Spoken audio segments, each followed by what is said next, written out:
আব্বা!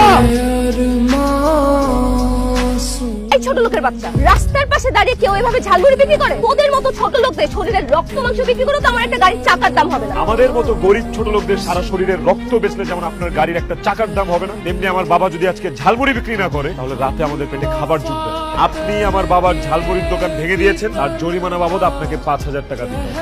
আর একটা কথা বললে একদম গুলি করে মারবো। আমি আমার পোলারে আপনার কাছে ক্ষমা চাইতেছি। সর সামনে থেকে। মেয়ে মানুষ দেখে আজকে তোরে ছেড়ে দিলাম।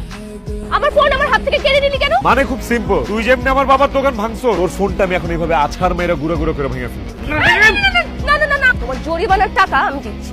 এবার আমার বাবার সাথে যে তুই বেয়াদবি করছিস সেটার জন্য ক্ষমা চা। এই দাঁড়া সুস্কেন, ক্ষমা চা নালে কিন্তু। এই দেখেন আঙ্কেল, আপনি আমাকে ক্ষমা করে দিন, আই এম সরি। এই তো এবার লাইনে আসছে, চলো বাবা।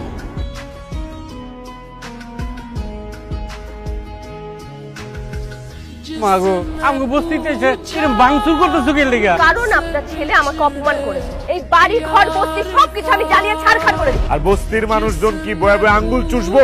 এই চুপ, এই দাঁড়া আছিস কেন? নিয়ে চল।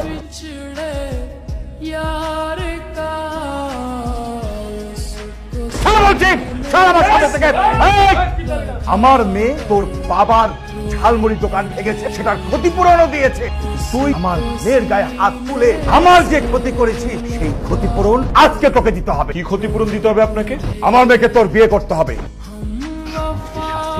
আমরা ফেসে যাবো। তুই যদি এই মুহূর্তে সবুজকে বিয়ে করিস, তারপরে তুই বউ হয়ে স্বামীকে যদি সারা জীবন অত্যাচার করিস, কেউ কিন্তু তোকে কিছু করতে পারবে না। তোর প্রতিশোধ নেওয়া শেষ হয়ে গেলে তুই সবুজকে সেরে আমার কাছে চলে আসবি। আপনার এই অহংকারী মেয়েকে আমি জীবনেও বিয়ে করবো না। তাহলে এক্ষুনি তোকে আমি পুলিশের কাছে নিয়ে যাব। লাগবে আমি জেলে পৌঁছে পড়বো, কিন্তু আপনার এই অহংকারী মেয়েকে আমি বিয়ে করবো না। আমার ছেলের পুলিশের হাতে তুলে দিলে স্যার, তাহলে আমার ছেলের জীবনটা নষ্ট হয়ে যাবে স্যার। আমার ছেলে আমি মেয়ের বিয়ে করবো, এটা বাবা হিসাবে তোর প্রতি আমার আদেশ। ভেরি গুড, বিয়ের জন্য তাড়াতাড়ি রেডি হ।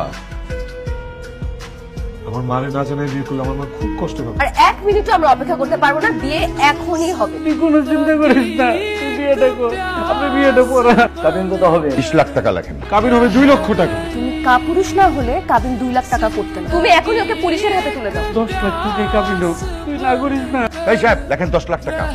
10 লাখ টাকাই তুমি রাজি হয়ে যাও। বৌমা, আমরা গরিব মানুষ, সামান্য একটু মিষ্টি আনছি, মিষ্টি মুখ করো। চুপ করেন আমার সামনে থেকে। আমার বাবা মার সাথে ভদ্রভাবে কথা বল, কারণ আমার মা তোমার শাশুড়ি, আমার বাবা তোমার শ্বশুর। এসব গরিব ছোট লোকরা আমার বাড়ির কাজের লোক হতে পারে, কিন্তু আবার শ্বশুর শাশুড়ি না। ভাই তুমি কি আমাকে বিয়ে করছো আমারে আর আমার বাপ মারে তোমার কাজের লোক হিসেবে বানায় রাখার জন্য? ইয়েস, তোর বাড়িতে তুই আর তোর বাবা মা আমার কাজের লোক হয়ে থাকবে। মাইনে।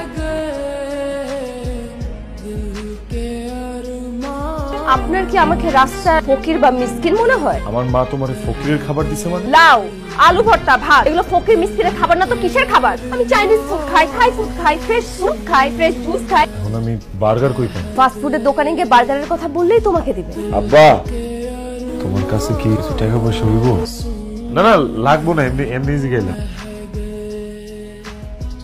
আই ছোট লোকের বাচ্চা, তুই কি আমেরিকান বার্গারও চিনিস না? আমি অনেক কষ্ট করে কাজ করে সেই টাকা দিয়ে তোমার জন্য বার্গার নিয়ে এসেছি। তুমি যদি এটা না খাও আমি খুব কষ্ট পাবো। তোমার কষ্ট পাওয়াতে আমার কিছু আসে যায় না, আর এসব 10 টাকা দামের বার্গার খেয়ে আমি আমার পেট খারাপ করতে পারবো না। এখন আমার ঘুমানোর সময় হয়েছে, তোমার মাকে গিয়ে বলো তাড়াতাড়ি আমার বেডটা ঠিক করে দিতে। Good night.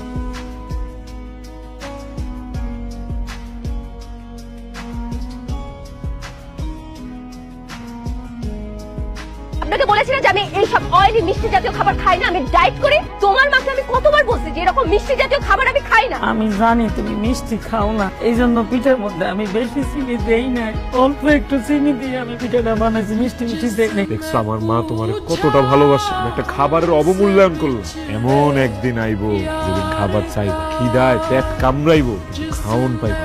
আরে যা, আমি বড় লোকের মেয়ে, আমার বাসায় খাবার দাবারের কোনো অভাব নাই। আর এই ধরনের খাবার আমার বাসায় কুকুর বিড়াল খায়। তবে আমি করে দিতেছি, আর কোনোদিন তুমি যদি আমার সামনে আমার মা বাবার সাথে খারাপ আচরণ করো, কিন্তু অনেক বড় একটা অঘটন ঘটায় ফেলাম। তোকে আর অঘটন ঘটাতে হবে না, আমি এখনই আমার ড্যাডির বাসায় চলে যাচ্ছি। খুব তাড়াতাড়ি তোকে আমি ডিভোর্স লেটার পাঠিয়ে দেব। আরেকটা কথা, কাবিনের 10 লাখ টাকা আমি আদায় করে নেব তোর কাছ থেকে, ছোট লোকের বাচ্চা।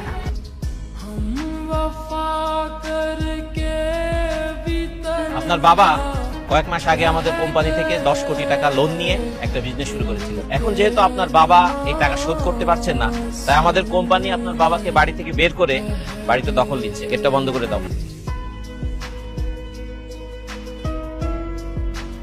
মা একটা সুখের সংবাদ আছে, আমার তো চাকরি হয়ে গেছে। ঠিক আছে ও মা, সবুজের আব্বা সবুজ, আমার এক বিজনেস পার্টনার আমার টাকা পয়সা সব নিয়ে ভাগছে, আমাকে ঘাট ধাক্কা দিয়ে বের করে দিয়ে আমার বাড়ি দখল করে দিচ্ছে। আমাদের যাওয়ার আর কোনো জায়গা নেই, তুমি কি আমাকে আর আমার ড্যাডিকে তোমাদের এই বাড়িতে একটু ঠাঁই দিবা? আমি তো তোমার বিয়ে করাবো। তুমি আমার কচুর বউ, তুমি আমার লগে, আমার মায়ের লগে, আমার বাপের লগে যে পরিমাণ খারাপ আচরণ করছো, তারপরও তোমার এই বাড়িতে ঠাঁই দিলে আমার অন্যায় হইব। বাইরো!